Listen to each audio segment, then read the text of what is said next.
Hey everyone! The RCA Connector. Bakit nga ba RCA ang tawag sa kanya? At saka bakit minsan tawag natin sa kanya phono plug? So, let me tell you the story.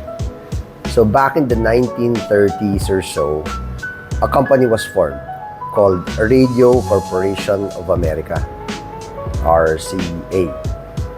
So ano pa rin kinalaman ng RCA sa connector na to? Well, during that time, among other things, ang business ng RCA is to sell phonographs. Phonographs would be like yung ating turntables of today. Diba? Yung turntable natin, kinakabit natin. So, ganun. During that time, they were selling phonographs and they needed a connector to make it easy for the end users to connect their phonographs to their radios or TVs even. So, they developed a connector for that. Eto, side trivia pa. Now, during that time, monophonic pa yung mga bagay. There was no stereo to talk about. So, there was just one connector.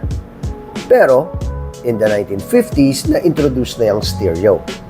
And in the 60s and 70s, the golden age of hi-fi, the more na ginawa ng standard, ang dalawang connectors na dinifferentiate with two colors. I hope that helps. See you in the next.